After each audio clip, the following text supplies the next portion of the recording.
Yeah. Okay. Yes, we do want to record this to make sure that future students can see this as well, those who couldn't make it.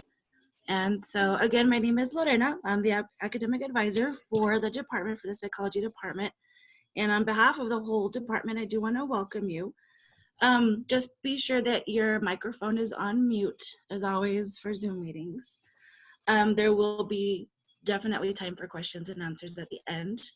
But like I said, I want to welcome you on behalf of the whole department, and welcome to our first grad school information session. We're excited that you took your time out of your day to join us and learn about grad school.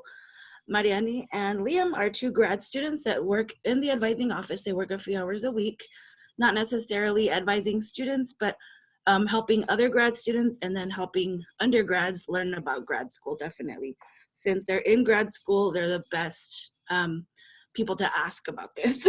So we are looking forward to having more information sessions depending on what you'd like, and Mariani and Liam will take care of that at the end.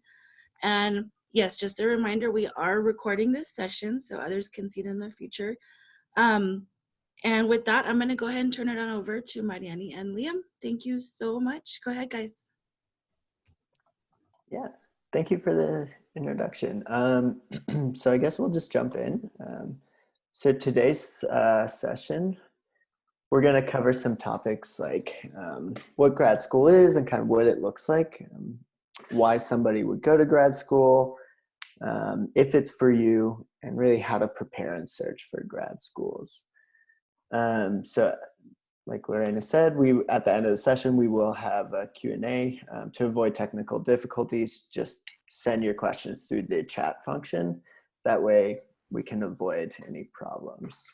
Yeah, and you can do that throughout the presentation, just as the question pops into your head, put it in the chat, and then we'll address them all at the end. Yep, great idea. Yeah, and I just want to double check, Mariani, did you click recording? I can't see any of the functions. Yes, it's recording. On this. Okay, sweet. Okay, so we'll just go ahead and get into it. So what's grad school? Really, grad school is any degree, program, or further education past your bachelor's degree. And so it's things like med school, law school, PhD, really anything. We're just going to cover PhD, PsyDs, and a master's today, because these are the most common ones people in the psychology major go towards. So first off, a PhD in psychology is most often intended for those students who want to generate new knowledge through research. So it's going to be like creating experiments, collecting data, applying statistical methods. That's going to be the main focus. Another focus is teaching experience. So lots of people that pursue a PhD are wanting to go into academia and work in different universities teaching, so that is another focus. These programs are probably the most competitive out of these three. Very competitive admission, so you do have to be flexible in certain aspects when you're applying. They are 5+ years, so it is a big time commitment.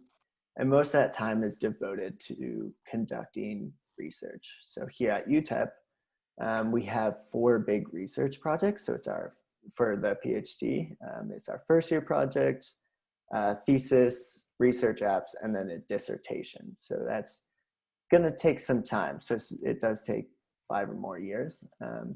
Another portion of your time is devoted to TA positions. PhD programs have a lot more funding than other types of programs. These TA positions are really how you earn your paycheck or your stipend or whatever funding you're given. So you could be like correcting papers or grading for a class, or you could be doing something like this. This is one of our TA positions. So with a PhD, you could pursue a career in like clinical work, any major research projects through like government jobs or industry jobs or academia. And we'll go into more detail on careers later on. The next degree type is a PsyD. So this is also a doctorate degree. It's similar to a PhD, but it's not as intense on the research emphasis. It's more focused on clinical experience. So these programs aren't as competitive as PhDs, but there is a trade-off. There's not as much funding in these types of programs, so there could be more out-of-pocket costs. So they will also take more, maybe 4 to 5 years. Like I said, less of an emphasis on research.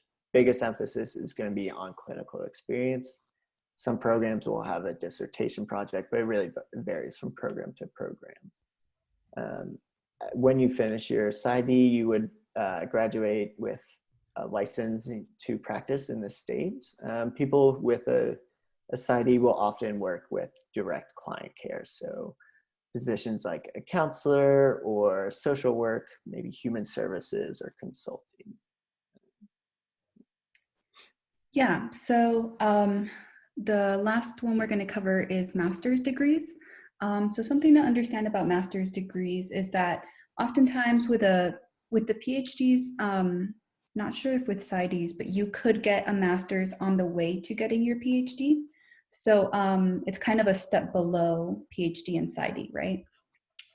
So these are typically 2 to 3 years. You will still have to do a thesis where you apply the knowledge that you are gaining throughout your program. So as with PsyDs, these can also involve more out-of-pocket costs.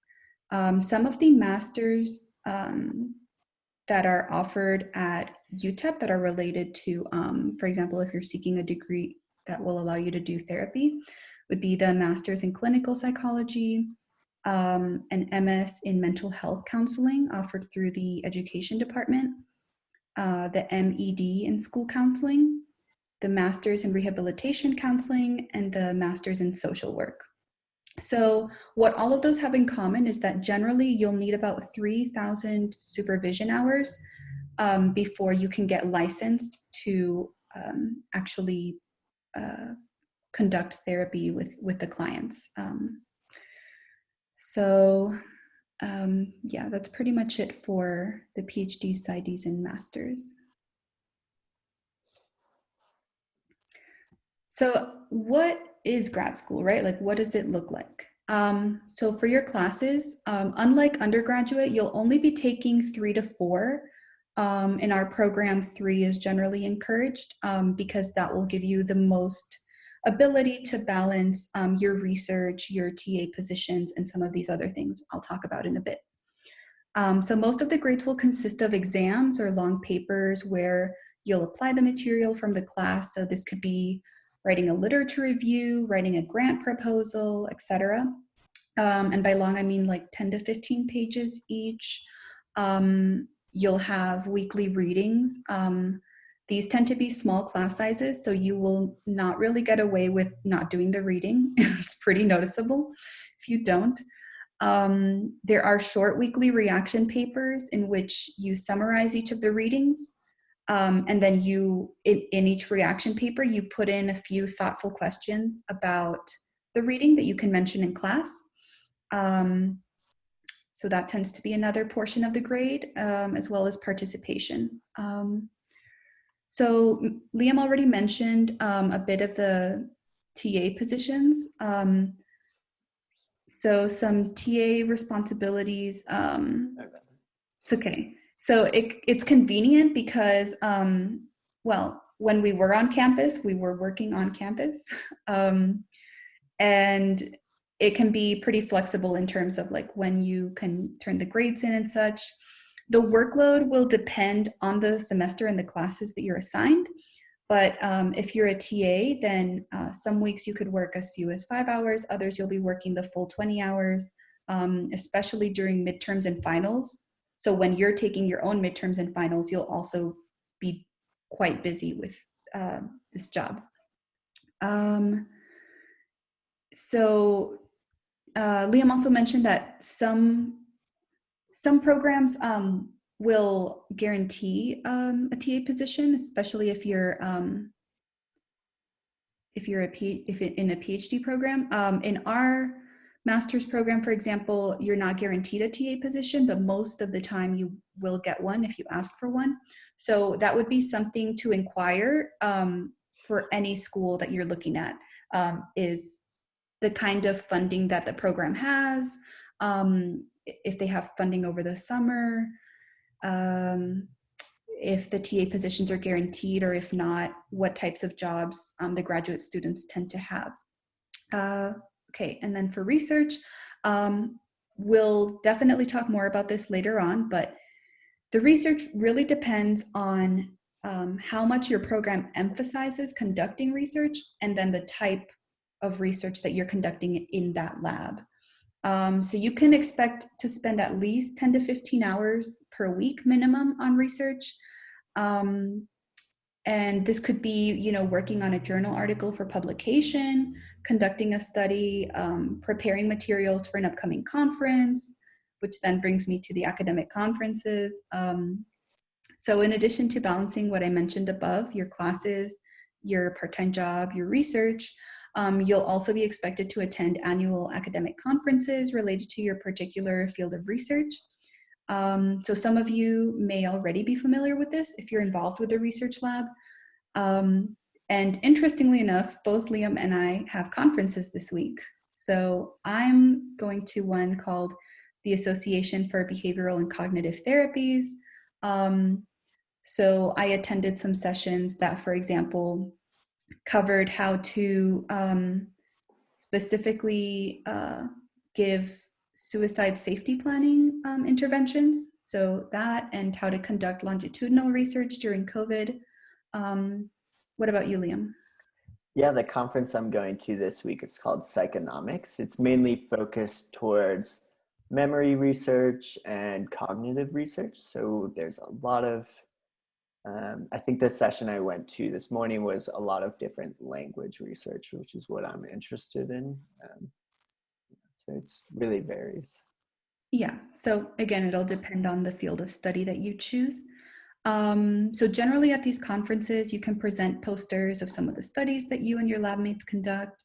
You can give a 15 to 20 minute presentation on a research paper that you wrote. And then you, as we mentioned, you could also attend portions of the conference where other people are presenting their own research. So all of this sounds like a lot. It is, but remember that grad school is, after all, to help you develop your professional skills, right? So this brings us to our next slide. Yeah, I mean, it's a good point. Why would anyone go to grad school? It sounds like a lot of work. Really, the biggest influencers are career choice and future salary. Lots of careers that people in psychology majors want to go into require that you go to grad school. So if you're hoping to be a professor or work in academia, you have to go to grad school. If you're hoping to be a licensed psychologist or a counselor, something along those lines, you need to go to grad school. So if you were working in academia, in this career, you're most likely going to work in a university, teaching and conducting research, managing a research lab. This is the area, if you're interested in research and want to do have lots of freedom with what research you do, it's the area to go into is academia. Another field is this researcher field that we have, they're called industry jobs. This is a really broad term. It's basically any job that's not a licensed psychologist or academia. So it's a little hard to explain what these look like because they do vary like crazy. So you could be working in government or maybe a private company where you run stats. An example of an industry job is what I was doing before I came to UTEP. I was working for a federal grant through the Department of Justice, and we worked on prevention efforts of sexual violence throughout a community. So it could be something like that, or you could be running stats and research projects for a private company. There is no shortage in need for statisticians and researchers. So there is a lot of freedom on what you do. But in the research aspect, there's not as much freedom on what type of research you do. And then one of the other common jobs is this licensed psychologist. So if you're wanting to go into social work or be a counselor, you need to go to grad school. This is the route. So when I say licensed psychologist, most people often think, oh, counselor, that's what a licensed psychologist is, which is true, but there's also a lot of different focuses that you could go into, like forensic psychology, health, clinical, sports, they go on forever. There's lots of different concentrations. If you're interested in it and want to focus in it, there's most likely a program out there for you, or a program that's willing to work with you. So really, your career is what you make it. Future salary is another big influencer. Like I said, grad school is needed for certain careers, but it also helps you develop skills that are really important and valuable for different fields. So anything that helps you develop those skills is going to be sought after, and grad school is one of those things. So it's going to increase your salary the more skills and more competitive an applicant you are. Mariani, did you have anything to add to that? No, I think you covered it pretty well. All right. So after everything we mentioned, do you think it's for you? So some considerations for this would be, first of all, time commitment. So as Liam mentioned, first of all, the big time commitment is 2 to 5 years, right? Where you'll be dedicating yourself to developing your professional skills. But I'm also not going to sugarcoat it. It is on a daily basis. I'd say it's much more intense than college. So you'll be busy a lot of the time, probably during winter break and summer break as well. So you can expect to be that way for a few years. But it's a lot of professional and personal growth. So, and again, if the career that you are pursuing involves going to graduate school, then the choice is kind of already made for you. Do you want to become a therapist? You got to go to grad school. So money as well, because for master's and PsyD programs in particular, you have to keep in mind that, as we mentioned, it's mostly out of pocket, so you will likely be paying for tuition. And you'll also be applying to all of the programs, right? All of the graduate programs. That can add up to quite a bit, although we will cover that later. And as I said, your end goal, what career would you like to choose? That will ultimately determine whether or not this is for you. Liam, anything to add? No, not for that. Do we want to go into search for grad schools next? Yes. All right, so the search for grad schools is, there's lots of different ways you could approach searching for a grad school. We're just going to go over kind of our experience and our thoughts on it and suggestions. We do have to add a disclaimer that it's going to vary from person to person because everybody's circumstances are different. But that being said, what programs to apply to should be the first question you ask.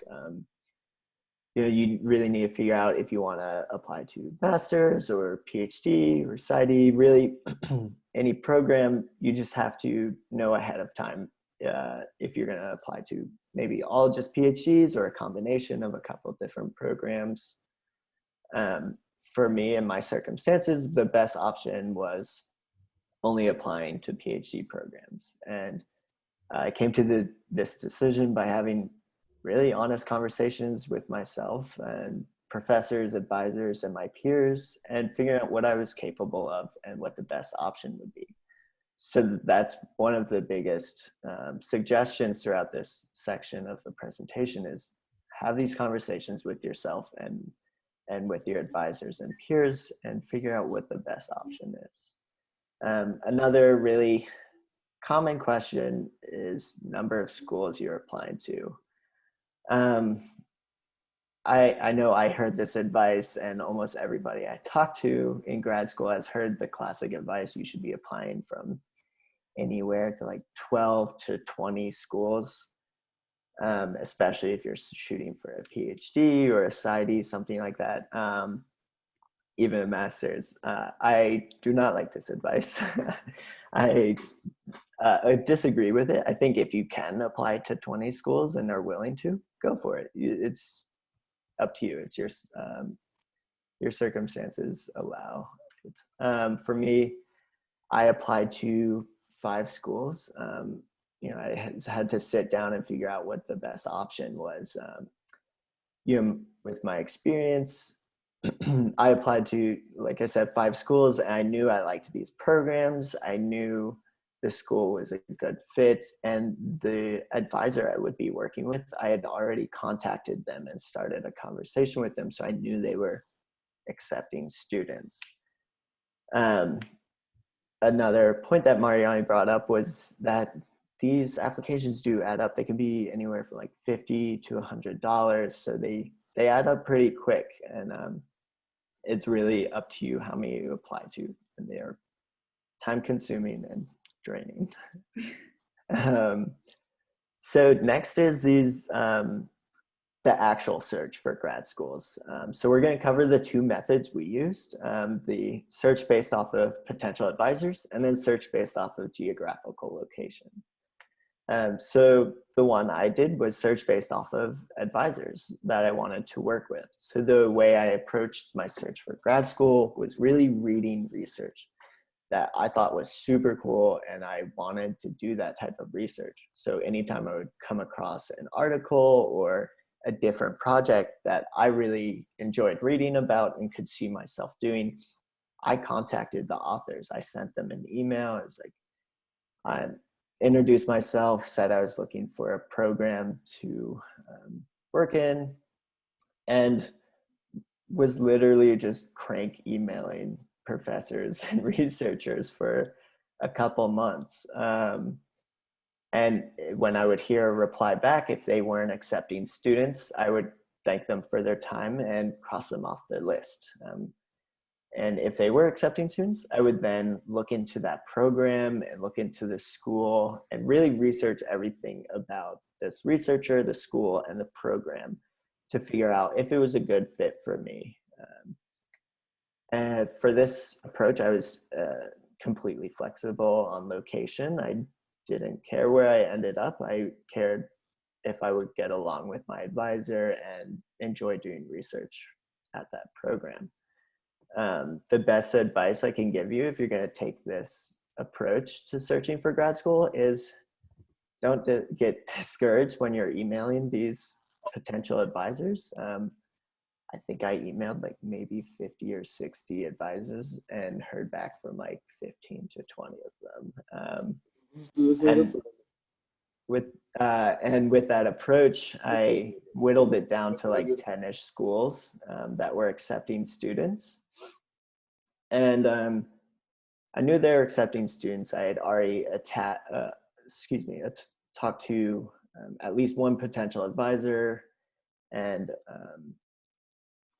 I knew that they were accepting students, so I only applied to those 5 schools that I picked from that, whittling it down to 10. Also, last piece of advice with this approach is if somebody that you contact that you want to work with isn't accepting students that year, don't apply to the school. It's like we have mentioned before, applications are long and expensive, so there's no need to apply to a school if you know you don't want to work with any of the available advisors. Yeah. So Liam's approach is really interesting to me. I hadn't even considered it till we talked. But so, I mean, it's great. And if you think that would work for you, then definitely go for it. I started my search off knowing that I wanted to stay in this general area, like in Texas, maybe New Mexico. So I started narrowing down, just looking at schools mostly in Texas. And then after that, then I looked into their programs and looked to see what the potential advisors were, and if I was interested in the research that those advisors were conducting, And so that's how I began filtering the number of schools that I would be applying to. I only applied to 3 schools. I would not recommend just 3. I would say maybe like 5 to 7 is a good number. But as Liam said, 12 to 15 sounds like quite a large amount, and that would be a lot of work, a lot of money. But if you are applying to very, very competitive programs, like if the type of PhD that you're looking for is more competitive than other types of PhDs, then you might need to really apply maybe to at least 10 schools. So part of this whole grad school application process is figuring out how competitive is the field that you're going into, right? And as he said, it's also very useful to contact the advisors that you're interested in working with to figure out if they're even accepting people. Sometimes the information on the websites, if they happen to say on the website, it might not be updated if they're accepting for that year or not. So definitely double check if possible, because if you're only interested in one advisor for one school and they're not accepting students, then you definitely don't want to apply there. It's better to just focus elsewhere. Let's see. Yeah, so that's pretty much what I have to say for my approach. If you know that you'd like to stay within a certain state, like for example, if you want to practice, I'd like to become a therapist, so I know that eventually I would like to practice in Texas. So for me, it would just be better to stay in state. So if that's something you're considering for like what type of state you eventually want to conduct your practice in, then keep that in mind.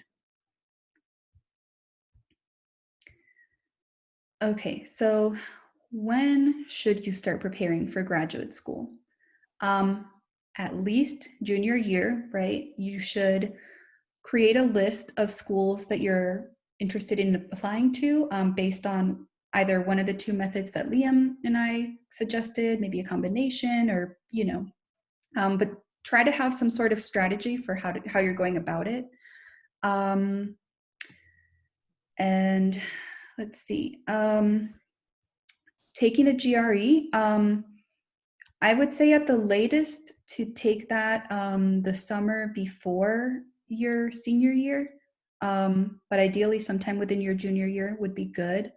And that exam, you can think of it as like the SAT or the ACT, but instead of, SAT and ACT were for getting into college, the GRE is for getting into graduate school.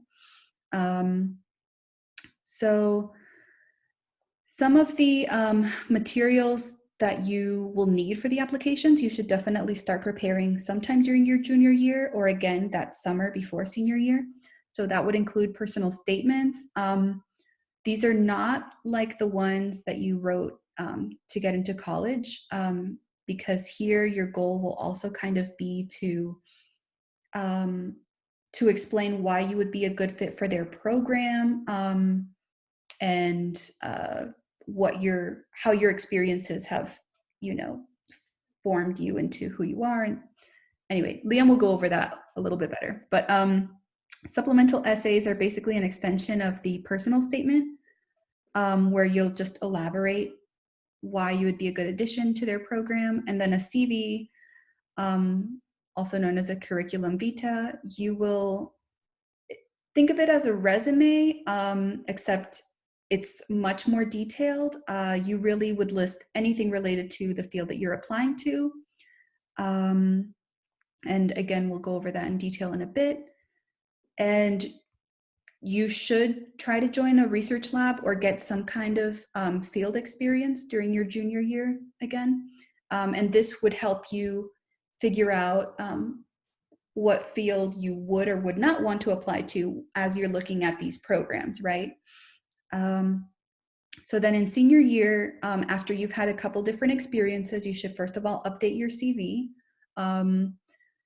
You should reach out to potential recommendees, and something that you should definitely include when you're asking them is you should ask, can you write me a strong recommendation letter? Because you want to make sure that the person that is writing it for you has a good insight into who you are, your work ethic, so that they can accurately portray that and in detail for these programs that you're applying to. And you should be keeping this in mind at least since your junior year, just the idea of like, okay, who would I ask a recommendation letter from? Because you want to start building these relationships. You don't want to get to senior year and be like, okay, what professor have I kind of talked to in the past 3 years? No. So again, just be keeping that in mind. And you could start out by going to office hours. The best way would definitely be to assist them with research. And then submitting applications. Again, kind of have a budget for this planned out in advance. And it might help to have like a template or of maybe like a timeline of the deadlines for each program. And then lastly, you should plan to be attending some interviews. Yeah, definitely this year's a little different as far as attending in-person interviews, but generally, if a program is interested in you, they would want to see you come in person so you can meet the different professors in the department, the professor you'll be working with, the different graduate students, etc. Great. So I just want to go back over some of that advice that Maria gave because it's great. And I really want to reiterate some of the things she said. So starting with the GRE and some other like testing requirements. So the GRE, just a little note to keep in mind is due to current circumstances, some schools are waiving this GRE, and with the GRE and all these other and some of the other testing requirements, you really need to know ahead of time what the requirements are if they need these tests, because there is nothing worse than getting to the end of an application and realizing I haven't taken this test that they're asking for, because you do have to plan those at minimum a month or two in advance. Another test, another question about the GRE is the psychology subject test. I didn't come across any programs that required the subject test, but there are programs out there that do require it. So again, know that information before you start your application. And then the last testing requirement that I came across when I was applying to grad schools was the TOEFL, which is a English fluency test. So I applied to some programs in Canada and was asked about this. Most of the time, schools will waive this if you attended an undergrad that was in English, but if your permanent address is in Mexico, or they ask for these scores, you just need to know about this ahead of time. It's a weird test and a weird requirement, especially since you're attending UTEP, which is all taught in English. So, but it's just something you need to know about. So personal statements and supplemental essays are another really big, important application material. So personal statements and statements of purpose are two very different things that I think we should mention. A personal statement is really where you sell yourself on your application. The best advice I was given on approaching a personal statement was when they're reading it, they have your CV, your transcript, your scores, everything in front of them. So on a personal statement, don't just repeat what's on your CV. You really need to demonstrate how you'll contribute to the program. You know, what do you bring to the table? Is it hardworking, your work ethic, attitude, different things like that that can't be really communicated on a CV. You know, there could be hundreds of students with the same transcript, same CV, same grades, everything. So what puts you ahead of these other students? What makes you a better fit? Which is very different from a statement of purpose. A statement of purpose is exactly what it sounds like. You're going through and explaining to them why you're applying to this program and why it's a good fit for you and for your goals. So something to keep in mind as you're writing those. CV is, Mariani gave some great advice on these CV boosters, which we'll go into a little bit more detail later on, this research experience. The only thing I have to add is keep it updated and visually appealing. Make sure it is easy to read because they are going through lots of applications. And then the last thing I want, one of the last things I want to add to this slide is these letters of rec. I love the advice Mariani gave that, can you write me a strong letter of recommendation? This is a problem that lots of people have run into when they're applying to grad schools, is they're not close with a ton of professors or advisors that could write them these. Most schools will ask for 3 letters of rec, so keep that in mind when you're developing mentorships and things like that. I do want to plug the Career Center because this is a huge resource when you're prepping these materials. They'll help go over your CV, or if you're applying to jobs, your resume. When it comes to the interviews that Mariani was mentioning, they'll even practice those interviews with you. They'll tell you what type of questions they usually ask, how you should dress, really anything and everything, what questions you should ask the research or the interviewee. So it's a great resource, and I believe they have almost everything virtually right now, so you're not missing out on anything due to current circumstances. And one of the last things we want to go over is this CV booster of being in a research lab. Did you want to go into this from start, or Mariani? Sure. So, okay. So yeah. So why is research experience so important? So part of it is, as we mentioned, this component of mentorship and building the relationship with the professor. They can really help you understand more about the field that they work in, and kind of what to expect if you were to go into that field. They can get you into contact with lots of other professionals in that field as well. They might know some potential advisors for you to work with in graduate school and kind of help facilitate that communication. And there's mentorship from graduate students as well, who, like Liam and I, if you're an undergraduate in the lab, you can come to us for help on your application materials, if you have questions on what kind of programs to apply, etc. There's also insight into how the research is conducted.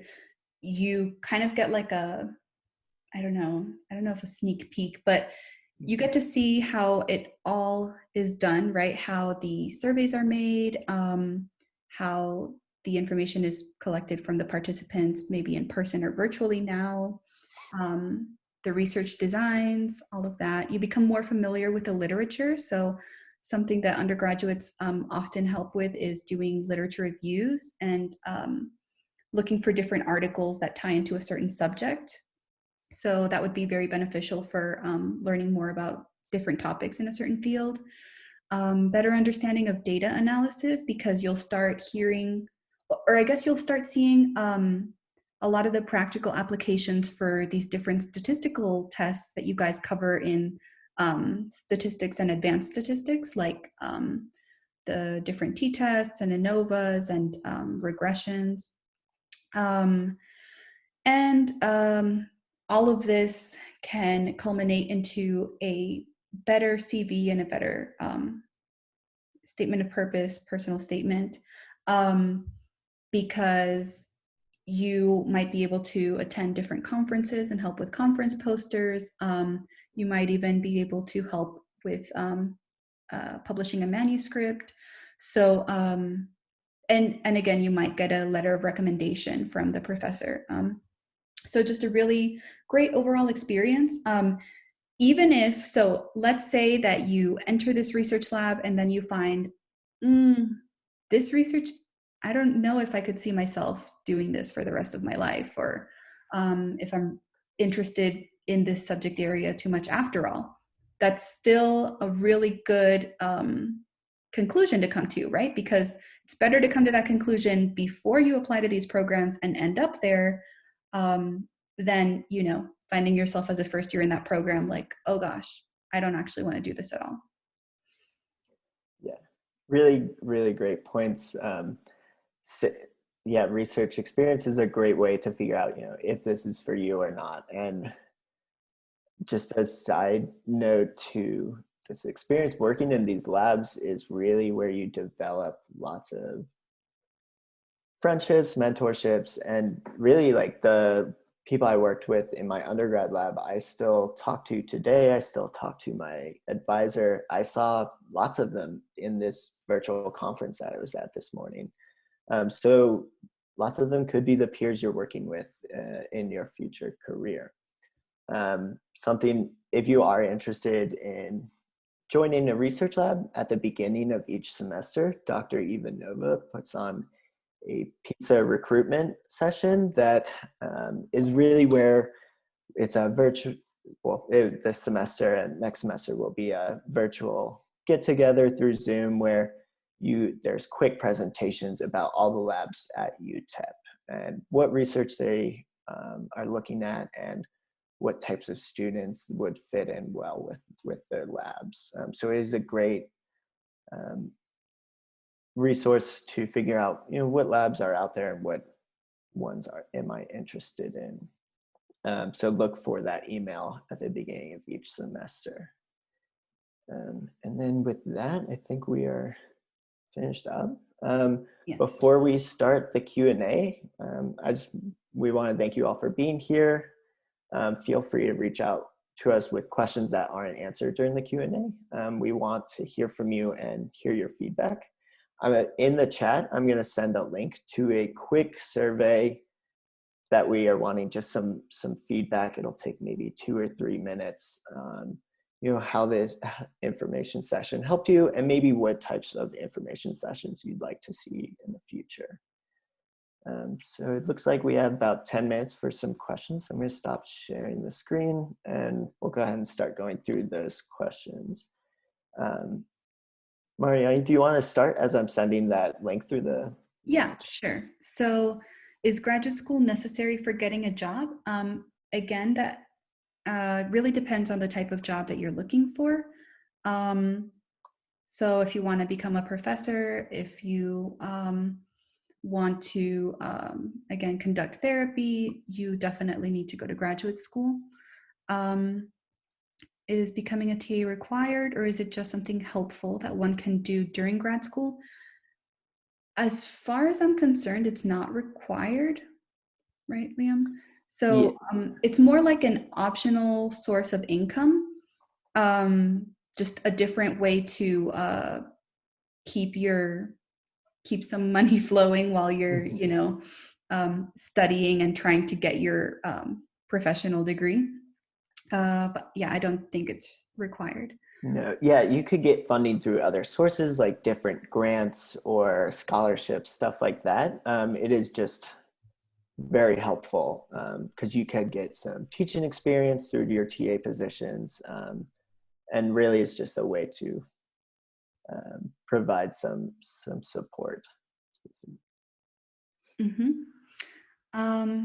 Okay, so in our experience, can someone work outside the university and also have a TA position, or do you think that workload is just too much?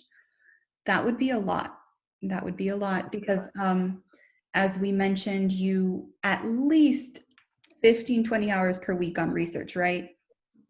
Depending on the classes that you're taking, if one of the classes is not already research, then 10 to 15, maybe 10 to 15 hours on schoolwork, again, depending on how much reading the classes require or how long the homework will take you. So in addition to that, you'll have your part-time job. And I'm pretty sure that programs generally highly discourage like a full-time job.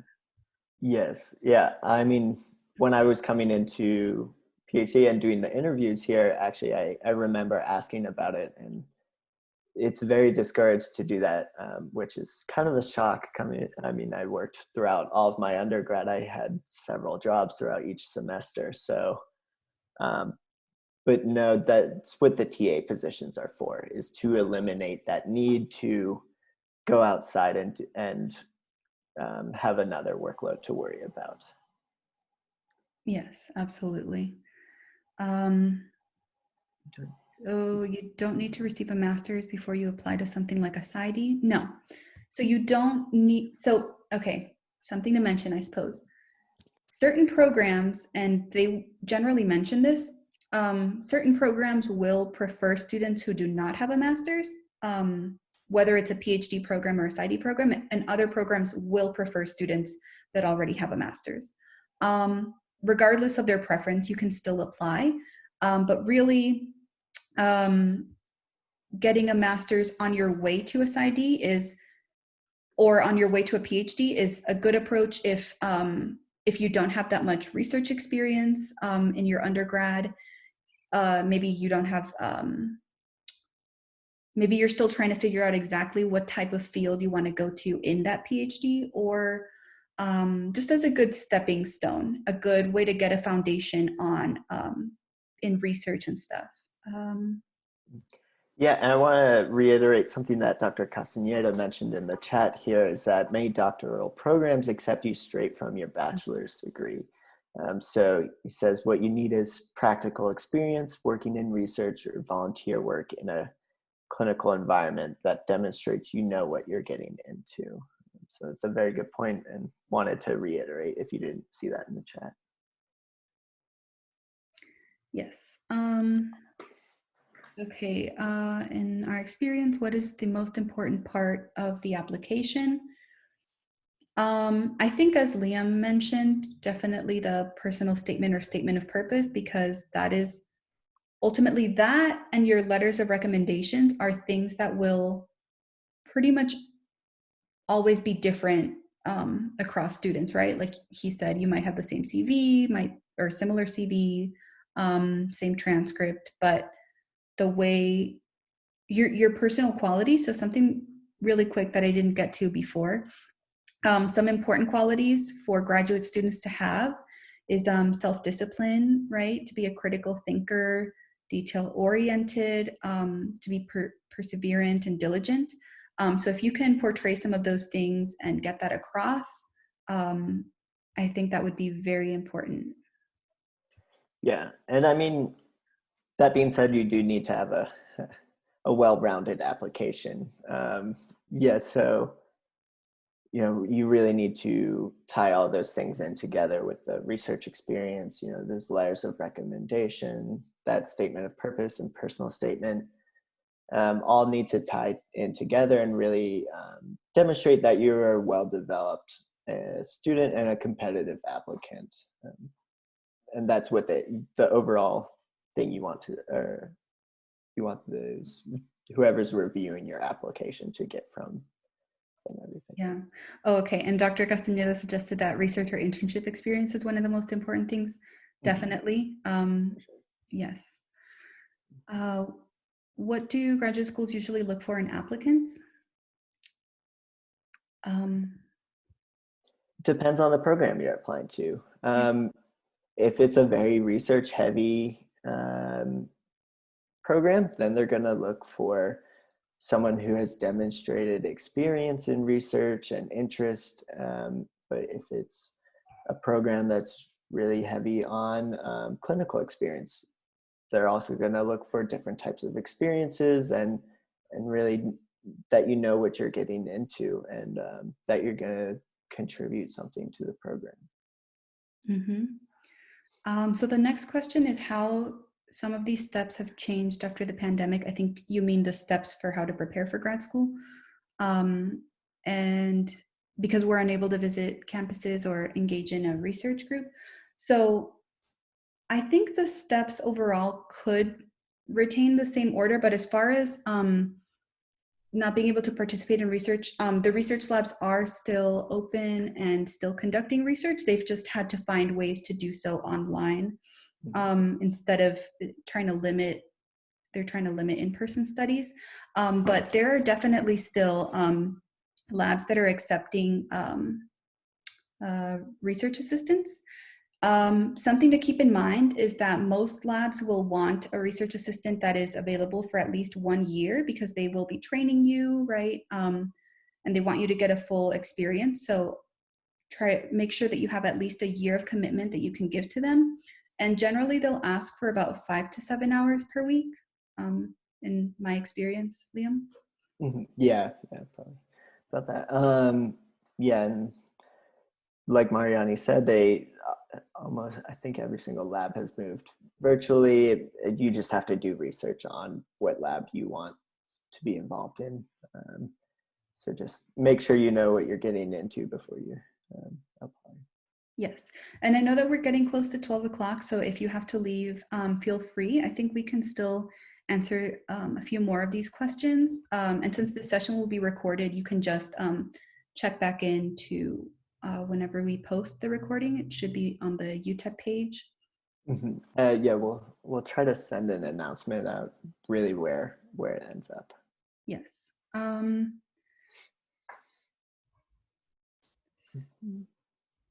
See. Mm-hmm. Looks like we're at the what constitutes a strong letter of recommendation. How many is appropriate? Do they have to be from a professor? Well, somebody who's writing you a letter of recommendation, a really strong one is going to be able to really emphasize and communicate what makes you a great applicant. So it's going to be somebody that knows you well and that has had experience working with you. Lots of these types of sources are going to be mentors and professors. How many is appropriate is really how many the wherever you're applying asks for. I think the most I came across was 3. So it's just something you have to know about. Yeah, and something to add, since Dr. Castañeda also mentioned clinical experience or field experience, if you do an internship in the field and maybe you're overseen by someone in a professional role that you're wanting to step into, like a licensed clinical social worker or something, then they would also be a good person to write you a recommendation letter if that's the sort of program you're applying to, because who better to assess your skills and competence of a potential budding new professional than someone who's already in that field, right?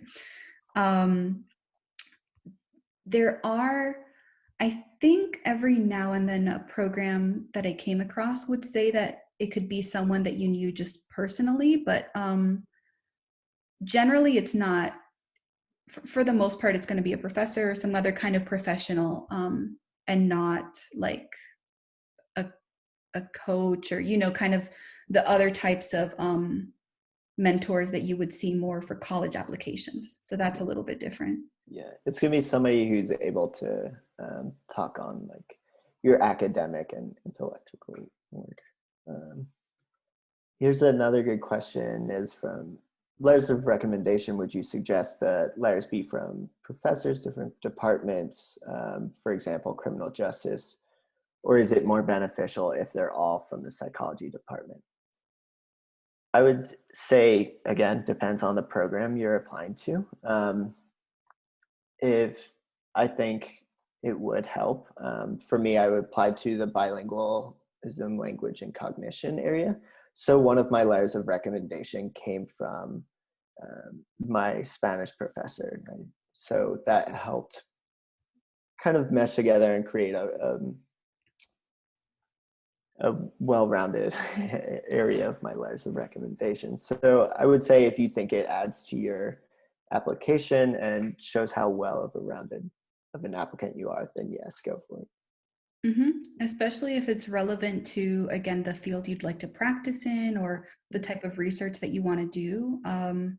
So like if you'd like to treat clients that are involved with the criminal justice system or pursue some kind of career related to that, then it would definitely be helpful to get a recommendation letter from someone in that field.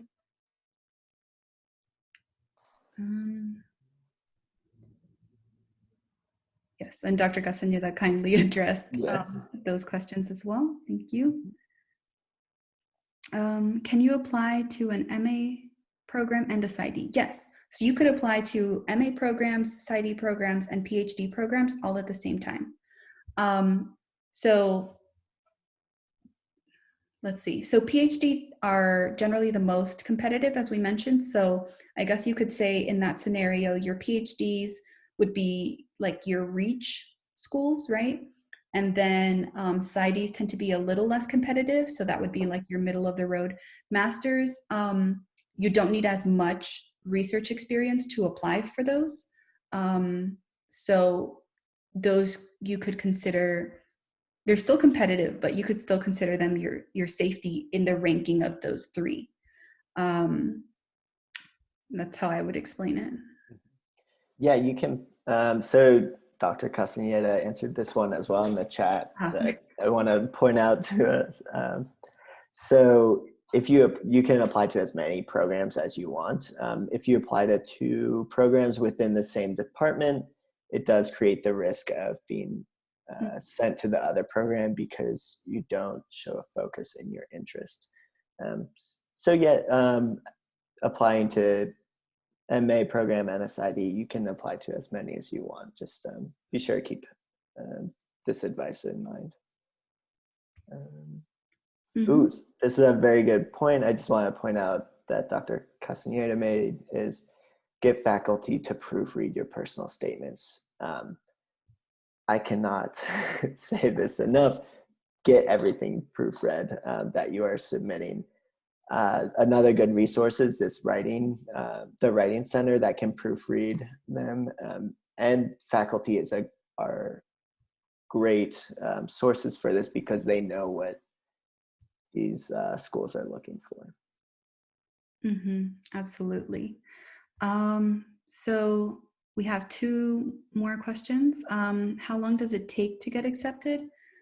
So generally, PhD programs, and I think maybe PsyD, they tend to be due those applications around December, right? December 1st, December 15th. Master's applications tend to be due around January, February, I believe. But I think I started getting my acceptance letters, I think around March. I don't know if that was the same for you. Yeah, that's about where I started getting mine from as well. It is important to note that most PhD programs will only accept students coming in the fall, so you can't start in the spring. So all those applications are going to be due basically a year in advance of you starting the program. So yeah, February, March was the earliest I got some of them back. So yeah, that's a really good point, Liam. I don't think we covered. So you would ideally apply fall of your senior year. I think we covered this in the timeline, which means kind of like when you're applying to college, you would not start the program until the next fall. Some programs might start in the summer, but yeah. Are the entrance exams difficult, and how or where can we get the material to study for it? GRE. The GRE is very difficult. It's kind of a weird test. It's something you will have to study for. I think I started studying for it, I don't remember the exact time, but several months in advance, basically. There's this big book that you can get with some like online resources that you can do practice tests and everything. If you, what's the website that it's through? Is it Kaplan? But if you just Google GRE, they have lots of sources through the website that hosts these. Hosts the tests, and then there are different workshops that you can go to. Yeah, Lorena just mentioned that the UTEP Graduate School has good GRE workshops. So that's a good point. But yeah, so this test is a little bit different because unlike your SAT or ACT that are just, the test is predetermined, like nothing's going to change about the test. On the GRE, depending on what you answer, the next question will either be harder or easier. And the harder questions, you can get more points, so you want to keep there's like a very specific method, and like the test branches off depending on how you're doing during the test. So yes, definitely do not wing it. Please study. For sure. Yes, study, go to those workshops. There are different different strategies to approach the different sections of the GRE that are really important to know about. So be sure to do your research, spend time in studying this. Yes. Those exams, number of questions. Oh gosh. I don't remember how long it was. I remember being very long. The GRE. I think 3 to 4 hours is how long it took me. I know that you start off with like the essay sections, and then from there you, but I think it's 3 to 4 hours, and your brain will be fried by the end. Okay, it's a 4-hour test. Yeah, 3 to 4 hours. I do remember it being very very long, being in a cubicle and then leaving and going to sleep immediately after that. Yeah, it's on a computer. Yeah, should be mentioned. But yes, so okay. Well, those are all really great questions, guys. If you don't have any additional ones, then I guess, Lorena, we can start wrapping it up. Yes, thank you. Anybody else have any more questions? Are you sure? If you come up with something after this, definitely email us, psychologyadvisor@utep.edu. It's the same email always. And Liam and Mariani will be available to answer those questions, at your availability. But I want to thank you both for doing this. We're really lucky to have Mariani and Liam with us because they're such a good resource. I myself have not gone to grad school, so I don't know all these steps involved. I'm an undergrad advisor, so I know a lot about the undergraduate program. So we'll go to the experts in the graduate school for these types of questions. But anything you have, please give us send us an email. That's the best way to get a hold of us right now. I do want to thank you both, like I said, and I want to just mention one thing that Liam said. It is what you make of it for everything, of course, we know that. But I think because there's so many steps involved and so much work involved, that's why grad school is so prestigious, because it's such an accomplishment in life. So definitely work at it. We're behind you. We're here to support you. We're here to give you all the information that you need and link you. Please, fill out the questionnaire that Liam is posting the link for right now. We do want to provide more information sessions for you. I think it's good that we get together. We're not seeing each other anymore besides Zoom, class meetings and stuff. So it's really good to get together as a department and see what's going on with each other and see how we can help each other. So thank you all. Definitely. We really, really appreciate you taking your time out of your day to come and join us. So thank you so much. Have a good rest of your Friday and great holiday week that's coming up. I'm sure we're all looking forward to the break. So thank you guys. Have a great weekend and go Miners. Bye. Hey, everyone. Bye, everyone.